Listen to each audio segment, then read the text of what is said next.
The Supreme Court has just issued a 6-3 emergency ruling that's sending shockwaves through Washington and every state capital right now. This wasn't a routine decision, and it didn't follow the usual long court timeline. It happened fast, it happened quietly, and now lawmakers, judges, and state officials are scrambling to understand what it really means.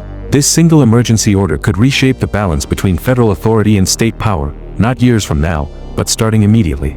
Before we break down what happened, what changed overnight, and why this matters to millions of people, make sure you're subscribed so you don't miss major Supreme Court developments like this.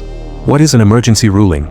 Most Supreme Court cases involving firearms and gun regulations usually take months or years, moving slowly through briefs, arguments, and written decisions. Lawyers file detailed briefs, judges hear structured arguments, and the public often knows well in advance when a ruling will arrive on gun policy. Emergency rulings are very different, especially in cases touching firearms, gun rights, or constitutional limits on weapon regulation. These emergency actions move on a fast track, without full hearings, extended public debate, or immediate detailed explanations about firearms law. The court uses emergency power only when delaying action could create serious, lasting legal consequences involving guns or firearms enforcement. In firearms cases, waiting too long could allow regulations to remain in force that courts later find constitutionally questionable. That urgency is why emergency rulings in gun and firearms disputes attract intense attention from states, courts, and legal scholars. When the Supreme Court steps in quickly on a firearms issue, it signals that the legal stakes are high right now. It suggests that existing gun regulations, enforcement practices, or constitutional interpretations may be under immediate judicial scrutiny. This does not mean the court has reached a final conclusion about firearms or gun policy. Instead, it means the court believes temporary action is necessary to prevent irreversible effects on gun rights or regulatory authority. In firearms cases, those effects can include enforcement changes, criminal liability, or long-term shifts in how gun laws operate. That combination of speed, silence, and legal weight is what makes emergency decisions involving firearms stand out. It tells lower courts, lawmakers, and the public that something significant in gun law is actively unfolding. Why the 6-3 vote matters. The Supreme Court vote split shows significant division over gun and firearms regulations. A 6-3 decision reflects sharp ideological differences in interpreting gun laws. Justices disagreed on how states may enforce firearms and permit requirements. The court questioned whether historical precedent supports modern gun and firearms restrictions. Emergency rulings signal urgent issues involving firearms, guns, and state regulations. States observing closely know future gun decisions could differ from expectations. Existing firearms laws face constitutional scrutiny under recent Supreme Court guidance. This split illustrates tension between historical interpretation and modern gun policy. Lower courts will apply this ruling carefully to firearms and gun cases. The decision reminds states that gun regulations are under active judicial review. Even temporary emergency orders influence how guns and firearms are legally interpreted. Lawmakers must consider constitutional history when drafting firearms and gun statutes. Courts increasingly examine whether gun rules align with historical firearms traditions. The vote split shows disagreement over state authority versus gun rights protections. Some justices favored broad state control over firearms, others emphasized constitutional limits. Emergency rulings highlight legal uncertainty for firearms, guns, and permit systems. States should prepare for evolving rules on carrying firearms and regulated guns. Sharp court divisions suggest ongoing debates will shape gun law interpretation nationwide. Judges balance public safety with constitutional protections for firearms and guns. The vote demonstrates how even routine firearms enforcement can face legal challenges. How state gun laws got caught in the middle. For decades, states have developed their own legal frameworks regulating firearms and guns. Some states enforced strict firearm controls, while others allowed broader gun access. This emergency order does not instantly cancel existing firearms or gun laws. Instead, it affects how firearm regulations can be enforced during ongoing court challenges. That uncertainty has created concern among lawmakers, courts, and enforcement agencies. State officials must now question whether current gun laws remain legally stable. They also must consider whether firearm regulations will survive full Supreme Court review. Some states may temporarily pause enforcing certain gun rules to reduce legal risk. Others may continue enforcing firearm laws while closely monitoring court guidance.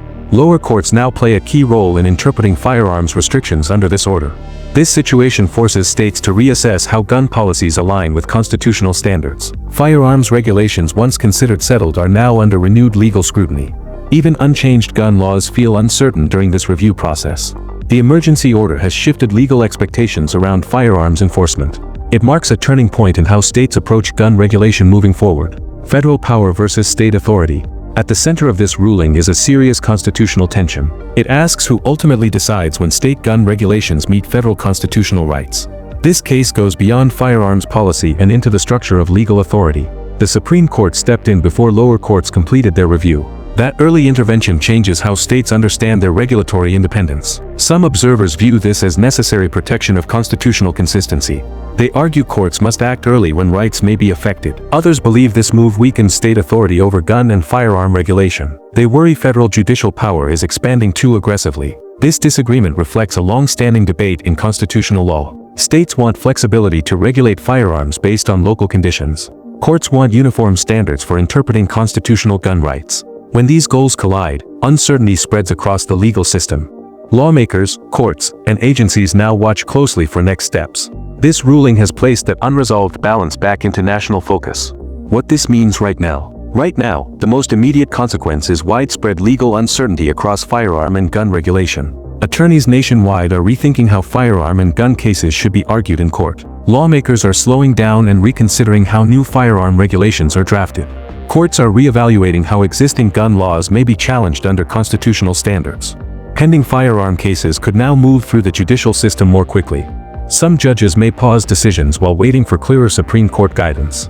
States are actively reviewing gun regulations for possible constitutional vulnerability. Enforcement agencies are closely watching court signals before adjusting firearm policies. Nothing permanent has been settled by this emergency ruling so far. However, the court has clearly shifted the legal atmosphere around gun regulation. Emergency judicial action is now seen as a serious and realistic option. That possibility is influencing how firearm laws are proposed and debated. It also affects how gun regulations are enforced on the ground. States may temporarily avoid aggressive firearm restrictions to reduce legal risk. Legal advisors are warning lawmakers about higher constitutional exposure. Courts are signaling increased scrutiny of firearm and gun regulations nationwide. This uncertainty alone is already shaping legislative and legal behavior. It is reshaping strategy without changing a single written statute. Firearm policy debates are entering a more cautious legal phase. The entire legal system is preparing for what may come next. What to watch next? The next phase of this case will be especially important for the legal system. Observers are closely watching whether the Supreme Court will agree to hear the case fully. A full review would involve detailed briefing, oral arguments, and a written opinion. The court could also choose not to take the case immediately. In that situation, lower courts may adjust their rulings based on this signal alone. That kind of adjustment can quietly reshape how firearm and gun cases are decided. Legal analysts are already watching for new filings in federal courts. Those filings may test how far this emergency signal actually reaches. States may begin modifying enforcement policies to reduce legal risk. Some regulations could be applied more cautiously while cases remain unresolved. Others may be temporarily paused to avoid constitutional challenges. Supreme Court docket updates will be closely examined in the coming months. Even small changes in scheduling can carry major legal meaning. What happens next will influence how courts interpret constitutional limits. The impact may extend far beyond firearms and gun regulation. It could shape how emergency authority is used in future cases. This moment is about direction, not final answers. The legal system is responding step by step. Each response builds toward a larger constitutional outcome. This emergency ruling didn't just pause a legal case. It immediately shifted the national conversation around firearms, gun regulations, and constitutional interpretation. Whether this moment becomes a lasting turning point or simply a temporary intervention will depend entirely on the court's next steps. Lower courts, state officials, and lawmakers are already adjusting strategies based on this signal. Stay tuned for calm, fact-based updates and analysis as this important legal story continues to unfold, shaping the future of gun law and constitutional debate.